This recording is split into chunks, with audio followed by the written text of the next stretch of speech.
Welcome back to the Morning Blend. Our next guest is a technology expert, and she's told us before about specialized apps for things like depression, PTSD in vets, and anxiety. Well, today she's going to tell us about apps that are good for kids who have developmental disorders. Dr. Melissa Westendorf is a forensic psychologist and co-founder of the Technology Wellness Center. She's got all of that and more. Good to see you. Nice to see you guys as well. Yeah, I think this is so interesting for people. I mean, the first thing that Molly said about the fact that there's apps out there for depression, PTSD for vets, as well as ADHD and all those kinds of things. These are apps that are truly made to help us with our real lives. Right. I'm often on here, being Chicken Little, right? Yeah. And talking about apps that are scary, but these are truly wonderful tools for parents and teachers and counselors to supplement working with kids and helping kids learn to manage the special needs that they may have. Yeah. Yeah, and I think it's great too because it's a positive use of technology. So often we're telling parents, beware of this, don't use this, don't let your kids do this. So I like that it's something that's helpful.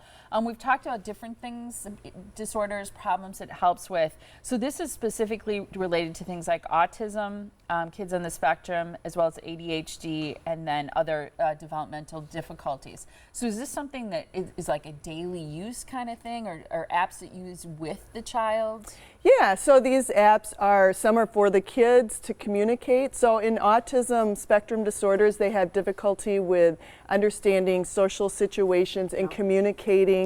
They might have some repetitive behaviors, and so they struggle understanding what's going on around them in terms of socially or communicating their own thoughts. And then with ADHD, we know that it's a disorder of hyperactivity and inability to focus and concentrate. And so these apps can help with those particular issues, but then there are apps that can help parents identify what's going on in the environment. So for example, if a child is having a meltdown, trying to figure out what could it be in the environment that's tripping it. And so there's a helpful app for that as well. That's cool. Okay, so let's get to some of these apps because I think everybody's going to be curious and want to share this with their friends. The first one, am I saying this right? Proloquo to go? Yes. Okay. Yes. So that is an app that helps kids who need what's called AAC, and that's augmentative and alternative communication. So they might be nonverbal or have few words, and this can help them communicate what they're thinking, what their desires are, and there's multiple ways to use this. They have a keyboard, they have pictures. Oh, yes, and so they're communicating with the world around them, and so that can help decrease frustration. Yeah. If you can imagine, if you can express yourself, right. then that's going to work some of those things out. What about Choiceworks? So Choiceworks is an app that can help kids with their completing their daily tasks, understanding emotions. There's questions on there. It can help them with improving patience. So ADHD kids or kids who have low frustration tolerance, meaning they frustrate easily, it can help teach them patience. Okay, I like that one, the timer. I think that's probably really easy for kids to understand. Right. How to cope when you're upset, and a companion book for the person using it as well. Right. The next one is DayCape. Right, so this is a planner basically, and it helps give kids an understanding of what's going to be happening in the day. Now what can happen for children who are on the spectrum, sometimes they need a routine. They need to know what's going on, and if they don't understand what's going on or they don't expect it, it can be very frustrating and upset them.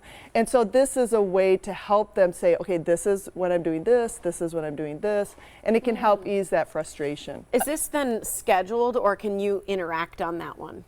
This one is you put in the schedule, and actually for higher functioning, they can put in their own schedule. That's cool. I liked those little notes that popped up. That's why I wondered, like, are you sending those in real time, or do you schedule them to pop up? I think you schedule them to pop up. Gotcha. Also for autism, Birdhouse. Right, so Birdhouse was that app I was just talking about, where you put in all sorts of information about what's going on in the environment for the child, their sleep schedule, when they go to sleep. You can actually put medication information in there, which is always important to go whenever you go to a new doctor, that you have all the medication information available.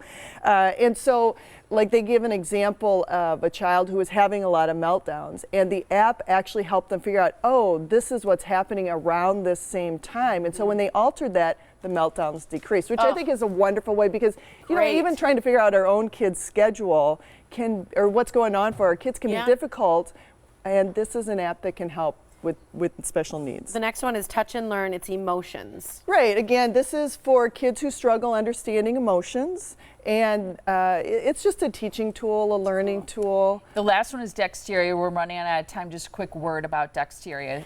Right. That just helps with fine motor skill development. It's a therapeutic tool that can be used in therapy or at home. It's wonderful. You can go to our website, themorningblend.com, to re-watch this segment, to get all those apps, and to learn more about why they're good and which the type of disorder they help with. Great to see you. Nice to see you as well. Thank you so much.